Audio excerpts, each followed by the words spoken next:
जय आदिवासी, जय टंट्या भील, जय रेंगा कोरकू, जय ज्योतिराव फुले, जय बाबा साहब अम्बेडकर। साथियों, आज सामूहिक रूप से मैं आपके बीच में आया हूं बहुत सालों बाद। मेरा जो लोग मेरे को नहीं जानते, क्योंकि मेरे को यहां से जाए 30 साल हो गए हैं। मेरा नाम दयाराम ठाकुर है। मैं देवतलाव का रहने वाला हूं और 30 साल पहले इंदौर चला गया। तब से मिलना जुलना कम है। आज बड़ा सौभाग्य का दिन के मैं आपके बीच में आया हूं। साथियों, आज जिस तरह हमारे देश में जो माहौल चल रहा है, कहीं ना कहीं उस माहौल को देखते हुए हमारे समाज के एसटी ओबीसी के जो प्रमुख लोग हैं, इनके मन में समाज को कुछ देने की, समाज को अधिकार बताने की, समाज को अधिकार हमारा जो मिले, इसलिए काम कर रहे हैं। आज हमारे स्टेज पे जो हमारे जो सम्मानीय मेहमानगण बैठे हैं, आज हमको उनको सुनना बहुत जरूरी है। फिर भी मैं अपनी दो तीन बात रखता हूं कि देश आजाद हुआ तब से सभी समाजों की, एससी एसटी ओबीसी सामान्य वर्ग जो भी हैं, सभी की स्थिति में सुधार आया है। आदिवासियों को देखा जाए तो आदिवासियों में भी सब धीरे धीरे बढ़ रहे हैं। लेकिन मैं समाजवाद की बात नहीं कर रहा हूं, लेकिन हमारे भाइयों की बात कर रहा हूं, जो कोरकू समाज है। क्योंकि यहां बहुतायत में हमारे कोरकू समाज के भाई बहन बैठे हैं। हम क्यों नहीं ऊपर आए? हमारा समाज में प्रतिनिधित्व क्यों नहीं कायम हुआ? हम दूसरों की गुलामी कब तक करेंगे? हमारा नेता भी बन जाता है, अधिकारी भी बन जाता है, पुलिस वाला भी बन जाता है, लेकिन वो समाज का नहीं होता। इस बारे में उनको सोचना था, उनकी जवाबदारी थी। जिस कौम के आधार पर, जिस जात के आधार पर, जिसका प्रमाण पत्र बनकर वो आज जिस पद पर बैठे हैं, वो भूल गए। लेकिन आज जवाबदारी अब हमारी आ गई है। हमको राजनीतिक में, क्योंकि कहीं न कहीं हमारा शोषण राजनीति के जरिए, वो एक सिस्टम है बना हमारे देश में, और राजनीति से हमारे समाज का शोषण हो रहा है। तो क्यों ना हम हमारे समाज में ऐसी विचारधारा का आदमी को पहुंचाएं जो समाज का हो, समाज की बात करता हो, समाज के अधिकार दिलाता हो। ये राजनीतिक पार्टियों की गुलामी छोड़ो। फलाना पटेल, फलाना विधायक, फलाना ठिकाना, अरे ये कोई भी हमारा भला करने वाला नहीं है। सबसे बड़ी आज जरूरत है हमारे अधिकारों की। हमारे अधिकार कौन दिलाएगा? जिस संविधान की, जिस कानून की बात करते हैं, कितने लोग यहां बैठे हैं जिनको पता है कि संविधान में हमारे क्या अधिकार है? हमारा शोषण किन किन कारणों से होता है? नहीं है। हमारे यहाँ भागवत गीता मिल जाएगी, रामायण मिल जाएगी, फलाना ग्रंथ मिल जाएगा, वो फलाना बाबा का ग्रंथ मिल जाएगा, लेकिन जिससे हमारे अधिकार मिलते हैं, जिससे हम ताकत मिलती है, वो संविधान हमने कभी पढ़ा भी नहीं, देखा भी नहीं, ना हमारे घर में रखा। हमारे जो युवा पीढ़ी है,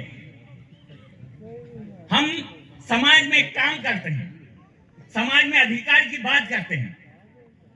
मैं आपको भाषण नहीं दे रहा हूं, मैं एक उदाहरण के तौर पे एक ताकत बता रहा हूं कि ताकत हमारी कैसी बनेगी। हमारे आज हम आंदोलन करते हैं, जगह जगह आंदोलन करते हैं, 1000, 2000, 10,000 लोगों की भीड़ इकट्ठी करते हैं।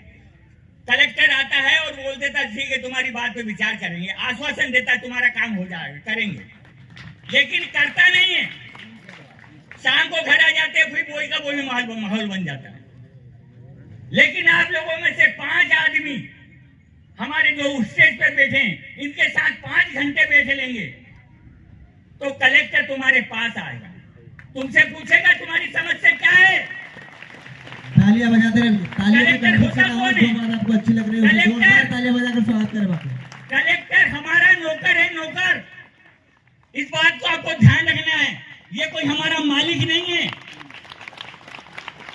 ये आपके हरदा कलेक्टर है ना, इनका बता दूं, एक बार करीब 3-4 महीने पहले हमारे ये बैठे कुछ स्टेज भाई, इन लोगों ने बुलाया था कि दादा कुछ परेशानी है, यहाँ आओ। आया था मैं, कलेक्टर से मिलने गए थे हम, बहुत भाई बहन हमारे साथ थे। कलेक्टर बाहर नहीं आ रहा था, तहसीलदार को पहुंचाया। तहसीलदार बोला भाई तू कौन? तो बोले मैं तहसीलदार हूँ। मैंने कहा समझ में आएगी जो हम बोलेंगे जवाब दे पाएगा? बोले वो तो साहब देंगे। तो मैंने कहा साहब को पूछा तुम्हारी क्या जरूरत है? कलेक्टर साहब ने फिर एसडीएम को पहुंचाया। एसडीएम साहब आए, क्या क्या समस्या आपकी, ज्ञापन दो। मैंने कहा आप कौन? कि मैं एसडीएम हूँ। मैंने कहा आपको हमारे प्रश्नों का जवाब देते आएगा? वो तो साहब देंगे। तो मैंने कहा फिर आप भी जाओ वापस। फिर कलेक्टर साहब बोले वो अकड़ में थे, क्योंकि कलेक्टर का आजकल बहुत बड़ी पदवी मानी जाती है, वो आ नहीं रहा था। पर हमारे कुछ स्थानीय भाई बहन थे, उनकी कुछ क्योंकि जब लड़ाई लड़ते हैं ना तो अधिकारों से लड़ना चाहिए, अपने अधिकार से लड़ना, चाहे कलेक्टर हो चाहे मंत्री हो, चाहे वो राष्ट्रपति भी क्यों न हो, क्योंकि चपरासी से लेकर राष्ट्रपति तक हमारे नौकर हैं और हम इस देश के मालिक हैं।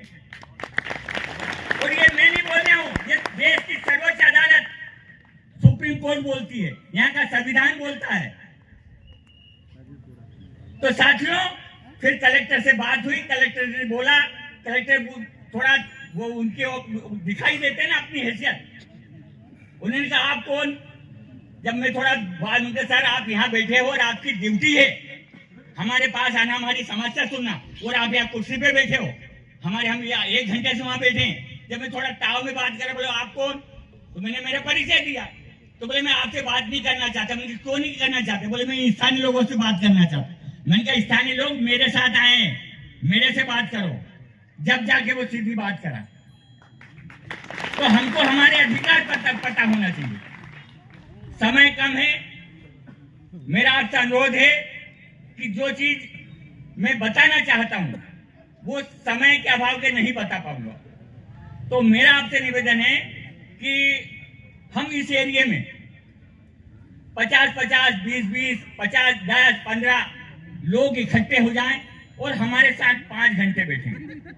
मैं बता दूं आपको, यदि आप 5 घंटे तक हमारे जो महानुभाव बैठे इनके साथ बैठ लिए तो कलेक्टर लेने कोई औकात नहीं है कि वो हमारे सामने टिक जाए। क्योंकि जब तक तुम्हारे अधिकार पता नहीं होगा, संविधान, भू राजस्व संहिता, वन अधिकार कानून में क्या लिखा है हमने कभी पढ़ा नहीं है, न हमारे पूर्वजों ने पढ़ा। हमारे पूर्वज तो बेचारे अनपढ़ थे। आजकल की जो पीढ़ी है वो मोबाइल, व्हाट्सएप गेम में खेलने में ही परेशान है। तो हमको, मेरा आपसे हाथ जोड़ के निवेदन, फिर एक बात कहता हूं, यदि हमको हमारे अधिकार चाहना है और इन्होंने ये जो प्रशासन है, सिस्टम जो चल रहा है, ये अधिकारी वगैरह छोटी छोटी बात पे हमको डराने आ जाते हैं, इनको जवाब देना है तो 5 घंटे बैठ लेना। 5 घंटे में इनकी बोलती बंद हो जाएगी, लेकिन बैठना है। तो आपसे सबसे अनुरोध, जिस क्षेत्र से भी आए हो, हमसे फोन से कांटेक्ट करना, टाइम दे देना हमको कि भैया उस दिन हम बैठेंगे, हम लोग आएंगे, 5 घंटे आपके साथ बैठेंगे और पूरे सबूत के आधार पर। हवाबाजी एक भी बात हवाबाजी में नहीं होगी, पूरे कानून के तहत तो होगी, संविधान के साथ भी होगी। अरे छोटी छोटी सी बात पे हमको, हमारे परिवार वालों को, हमारे समाज के लोगों को पुलिस उठा ले जाती है, जबकि जो आईपीसी सीआरपीसी जो बुक है जिससे कानून है, वो जिसमें कानून के हिसाब से हमारे पे कार्रवाई होती है, उस पुस्तक में लिखा हुआ है, ध्यान से सुनो, उस पुस्तक में क्या लिखा हुआ है कि आदिवासी पे कोई सी भी ये कानून धारा जो लगाते ना, कोई सी भी धारा लागू नहीं होती। ये कानून की पुस्तक में लिखा है, लेकिन वो चीज हमको पता नहीं है। इसलिए कानून पढ़ाना अब हमारा काम है, पुलिस प्रशासन को, है ना। तो आप लोगों को सबसे निवेदन है, समय अभाव कम है, हमारे बहुत सारे जो खास वक्ता हैं उनको हमको सुनना है, क्योंकि हम भी कहीं ना कहीं उनके मार्गदर्शन में हैं। तो धन्यवाद आपको। एक बार नारा लगा देंगे हमारे, मैं बोलूंगा, जो जमीन सरकारी है वो जमीन हमारी।